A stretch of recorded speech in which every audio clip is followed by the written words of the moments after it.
7 horas 31 minutos, 7 horas 31 minutos, bom dia, eu sou Ricardo Boechat, esta é a Band News FM, nós vamos ficar juntos até 9, qualquer coisa da matina, porque aqui a gente não olha para o relógio, olha para a notícia. Bom dia a você que está nas praças, que compõe a rede Band News FM de notícias em todo o Brasil e no mundo. Bom dia Porto Alegre, bom dia Curitiba, bom dia Rio de Janeiro, bom dia São Paulo, Brasília, Porto Alegre, eu já falei, vou falar novamente. Bom dia Vitória, bom dia Belo Horizonte, bom dia Salvador, João Pessoa, bom dia Fortaleza, bom dia Tampa nos Estados Unidos, Orlando na Flórida também.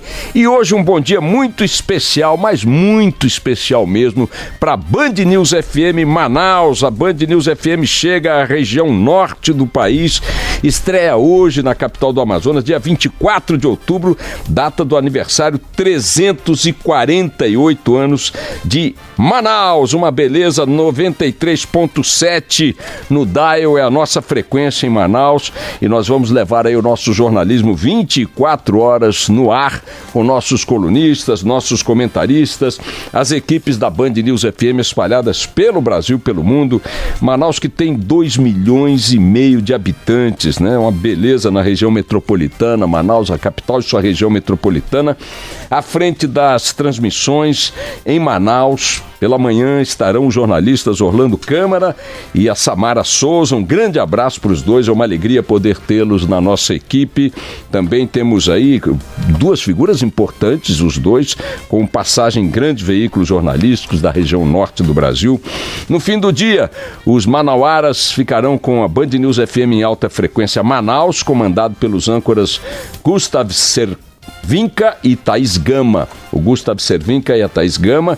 A Band News FM contará também com a principal jornalista de política do Amazonas, a nossa querida Rosiane Carvalho, como colunista diária. Às 7h29 hoje, nós entramos no ar, portanto, em Manaus, comemorando os 348 anos de Manaus. E lá já está há alguns dias, já pela segunda ou terceira vez nas últimas semanas, o nosso Eduardo Barão. Fala, Barão, bom dia! Fala, careca! Seja bem-vinda, Manaus, Boechat, querido. Que lugar maravilhoso. Vou te falar uma coisa. Eu conheço boa parte do país, boa parte do mundo, mas em especial aqui em Manaus, é um negócio diferente de tudo que eu já vi. Lugares belíssimos, todo mundo que mora no Brasil e não conhece essa região aqui do Amazonas merece conhecer. E o Boechat, sabe que a gente não gosta de fazer nada mais ou menos, né? A gente poderia ter feito a estreia da rádio no Teatro Amazonas, que é lindíssimo, no centro da cidade. A gente podia fazer a estreia da rádio na praia de Ponta Negra, que é uma praia maravilhosa que tem aqui, banhada pelo rio, aqui em Manaus. Mas a gente está fazendo um negócio completamente diferente. A gente está numa embarcação. Quem quiser acompanhar as imagens ao vivo agora, dá para acompanhar no Facebook, na Band. A gente está no Encontro das Águas. É justamente o entroncamento do Rio Negro com os Solimões. A gente está numa embarcação aqui no Rio Negro, do lado tá o Rio Solimões, que é um pouco mais marrom, e no meio essa faixa, né? Os dois não se encontram. É uma coisa sensacional. E a Band News tinha que estrear de uma forma diferente aqui em Manaus. Então agora a gente está aqui no meio do rio, dos dois rios, do Encontro das Águas, né? Que é um lugar maravilhoso, belíssimo. Fala, Boechat. O Barão, eu tô vendo que você tá aí no encontro, na verdade eles se encontram e não se misturam, né? As águas Exatamente. Do Rio Solimões e as águas do Rio Negro não se misturam. Se você tiver que dar um mergulho, você gostaria de mergulhar em qual dos dois agora, o Barão? Vou mergulhar no meio dos dois, Boechat. Sabe que aqui eu tô recheado, tem boto cor-de-rosa, tem jacaré, tem piranha. Então, pra ajudar, Boechat, aqui é cedinho, né? Acabou de começar o dia, são 5h35 da manhã, a gente tá 2 horas a menos, horário de Brasília, horário de verão. Para combinar com a Band News FM, variando bem agora o dia, né? Então a gente combinou com o sol também nessa estreia da Band News FM aqui em Manaus, Boechat. Ô Barão, eu quero te dizer o seguinte, eu estive aí exatamente no Encontro das Águas do Solimões com o Rio Negro há alguns anos, num outro evento que a Band também tinha grande envolvimento, que era o Festival de Parintins. Eu fiz a viagem aí entre Manaus e Parintins, de navio, um navio aí de turistas, festas e tal, fomos para Parintins, assistimos aquele festival fantástico, que é outro evento. Uma maravilha. Absolutamente inacreditável, no meio da floresta amazônica, uma festa daquela grandiosidade, com aquele luxo, aquela beleza, falando do Brasil interior, do coração do Brasil, uma coisa absolutamente inesquecível.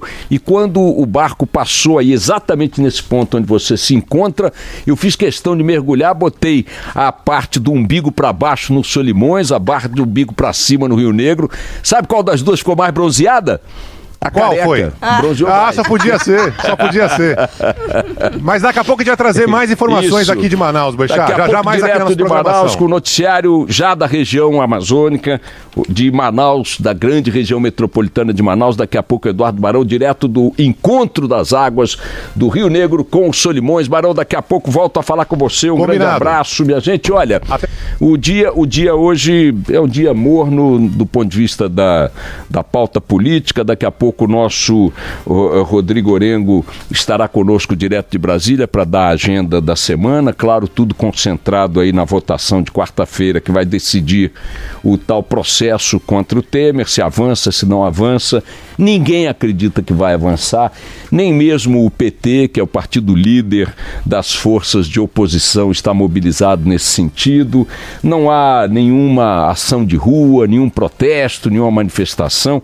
Portanto, o assunto simplesmente está sendo decidido aí para cumprir tabela. Não teremos nenhuma surpresa nessa votação de quarta-feira.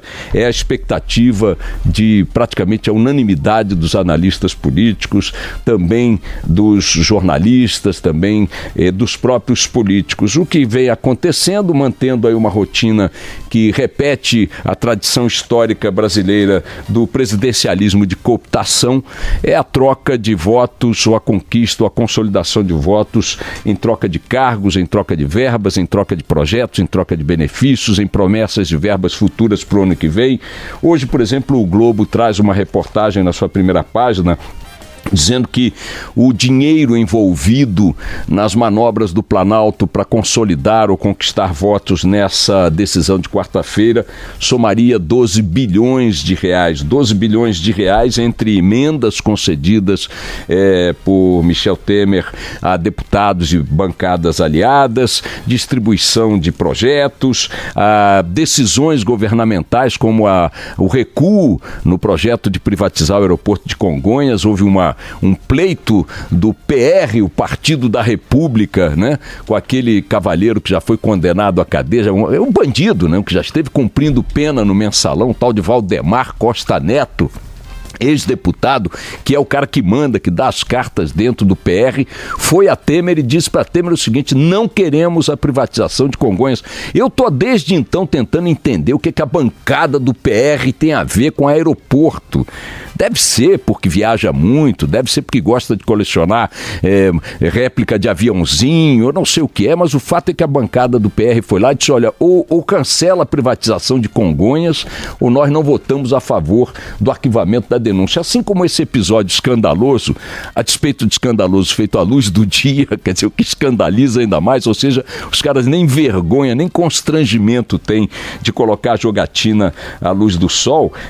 Outras decisões, como concessões na área do refis, anistia de multas para multas ambientais, né, desistência, portanto, de projetos aqui e ali e concretização ou promessa de outros projetos. Este conjunto de ações de cooptação de votos na Câmara dos Deputados, só na Câmara dos Deputados, nesta segunda denúncia, só nesta segunda denúncia envolveu, segundo o levantamento feito pelo Globo, 12 bilhões de reais. Mas isso é o jogo jogado. Ninguém tinha expectativa de que a Câmara dos Deputados faria qualquer coisa diferente. O que está acontecendo, como detalhe cotidiano, é apenas o ajuste do preço, porque a possibilidade da Câmara, inclusive da oposição, fazer algo mais decisivo para que a denúncia de Temer contra Temer avance, simplesmente não acontecerá. O nosso companheiro Bernardo Melo Franco, da Folha de São Paulo, na sua coluna de hoje, lembra que a semana da votação que poderia derrubar Michel Temer começou em clima de marasmo. Governo e oposição apostam no arquivamento. Se a previsão se confirmar, Temer ganhará mais 14 meses de hospedagem no Jaburu. Nesta segunda-feira, portanto ontem, a Câmara permaneceu vazia. Imaginem, há 2 dias de uma decisão dessa importância teórica, pelo menos. A sessão da tarde foi cancelada por falta de quórum.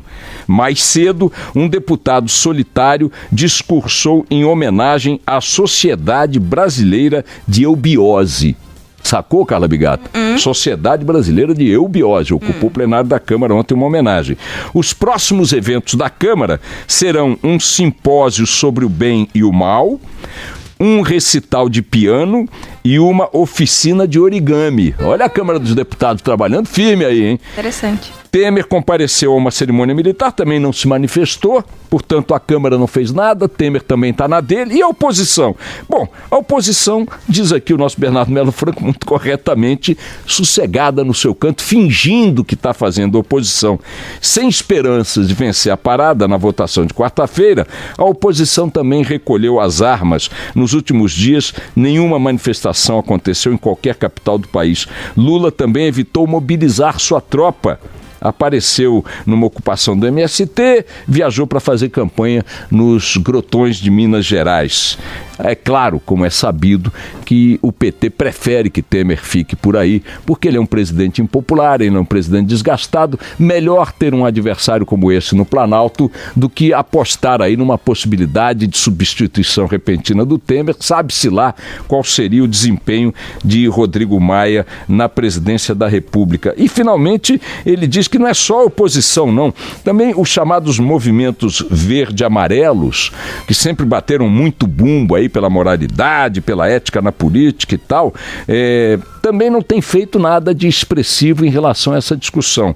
Sem pressão para voltar às ruas, né? Diz aqui o Bernardo Melo Franco, a turma do verde e amarelo permanece escondida atrás da tela do celular. Em vez de protestar contra a corrupção, como sempre disse que faria, seus líderes distraem a plateia atacando museus e novelas de TV. Então, enquanto essa coisa vai caminhando para o nada, a gente fica olhando para o Brasil real com os olhos apavorados de sempre. Que Brasil real é esse? No Rio de Janeiro ontem, na Rocinha, comunidade que recebeu aí declarações do presidente da República, do ministro da Defesa, dos comandantes militares, entrevistas coletivas, reuniões de planejamento, alto comando, não sei o que, papapá. A Rocinha está há mais de 40 dias submetida ao que eles chamam de Plano Especial de Segurança, que chegou a mobilizar entre forças federais e estaduais mais de 1.500 homens. Mais de 1.500 homens. E o resultado desta enorme mobilização, 40 dias depois, continua sendo o domínio da Rocinha pelos 2 grupos criminosos que disputam o controle daquele território, em plena zona sul do Rio de Janeiro. Resultado desse domínio da bandidagem, que lá ainda está armada até os dentes. Ontem, 2 policiais militares foram gravemente feridos, um deles com colete à prova de bala tomou um tiro de fuzil que perfurou o colete, perfurou seu tórax. Por sorte, ontem as informações é que eles estavam fora de perigo, mas foram ferimentos gravíssimos, o outro com um tiro de raspão na cabeça. E como tragédia pouco é bobagem, na mesma Rocinha, um policial militar resolveu abrir fogo contra um carro de um guia turístico, confundiu lá o carro que não teria respeitado uma ordem de parar, abriu fogo, desrespeitando o protocolo da própria PM nesse tipo de situação. Não se deve abrir fogo contra veículos que não se saiba quem está dentro. O carro tinha isso filmes, e este tiro matou uma turista espanhola de 67 anos, repercussão muito negativa, como não podia deixar de ser.